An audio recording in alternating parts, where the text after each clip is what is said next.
এবার অনিশ্চয়তার মুখে পড়েছে বাংলাদেশ পাকিস্তান ওয়ানডে সিরিজ।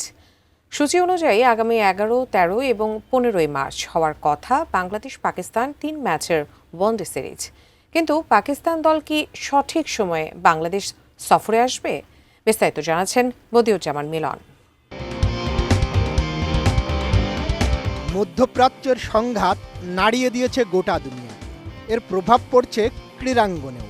টি-20 বিশ্বকাপ শেষে বাংলাদেশ পাকিস্তান সিরিজ হওয়ার কথা থাকলেও তা এখন অনিশ্চয়তায় পড়ে গেছে। সূচি অনুযায়ী আগামী 11, 13 এবং 15 মার্চ হওয়ার কথা বাংলাদেশ পাকিস্তান 3 ম্যাচের ওয়ানডে সিরিজ। কিন্তু বর্তমানে মধ্যপ্রাচ্যের যুদ্ধ পরিস্থিতির কারণে পাকিস্তান দলের বাংলাদেশ সফর নিয়ে অনিশ্চয়তা তৈরি হয়েছে বলে পাকিস্তানি সংবাদ জিও সুপারের এক প্রতিবেদনে জানা গেছে। ভ্রমণ নিয়ে অনিশ্চয়তা বা নিরাপত্তাজনিত ঝুঁকি না থাকলেই কেবল পাকিস্তান দল বাংলাদেশ সফর করবে। ফলে বাংলাদেশ সিরিজের দল ঘোষণা করতে বিলম্ব হচ্ছে।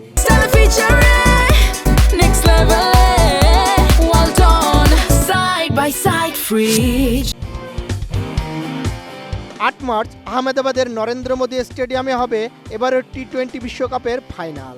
তবে বিশ্বকাপের সুপার 8-এ থেমে গেছে পাকিস্তানের পথ চলা। জিও সুপার জানিয়েছে পিসিবির নির্বাচক কমিটি দলে একগাদা পরিবর্তন আনার চিন্তা করছে। বাবর আজম, মোহাম্মদ নওয়াজ, সাইম আয়ুবদের মতো ক্রিকেটারদের কপাল পুড়তে পারে। মূলত 2027 ওয়ানডে বিশ্বকাপ মাথায় রেখেই দলে পরিবর্তন আনা হচ্ছে। বর্তমানে পাকিস্তানের ওয়ানডে দলকে নেতৃত্ব দিচ্ছেন শাহিন শাহ আফ্রিদি। যুক্তরাষ্ট্র ইসরায়েলের সঙ্গে ইরানের তুমুল যুদ্ধের কারণে জিম্বাবুয়ে ক্রিকেট দল এখন ভারতে আটকা পড়েছে। দুবাইয়ের পাম জুমেইরা রিসোর্টে হামলা করার কারণে ইংল্যান্ড লায়ন্সের 25 জনের বহরও আটকা পড়েছে দুবাইয়ে। এছাড়া দক্ষিণ আফ্রিকার মাটিতে ওয়ানডে সিরিজ শেষ করে সোমবার রাতে ডারবান থেকে পাকিস্তানের উদ্দেশ্যে রওনা হওয়ার কথা ছিল পাকিস্তান নারী ক্রিকেট দলের। কিন্তু মধ্যপ্রাচ্যে হঠাৎ শুরু হওয়া অস্থিরতা এবং একাধিক বিমানবন্দরের কার্যক্রম বন্ধ হয়ে যাওয়ায় পাকিস্তান জাতীয় নারী ক্রিকেট দলের ফেরা নিয়ে অনিশ্চয়তা তৈরি হয়েছে। সব মিলিয়ে মাঠের ক্রিকেট ছাপিয়ে এখন আলোচনায় কেবল নিরাপত্তা আর মধ্যপ্রাচ্যের ভূ রাজনীতি।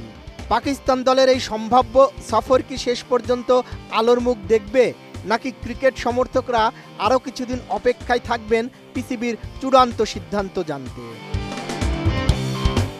বদিউজ্জামান মিলন, এটিএন নিউজ।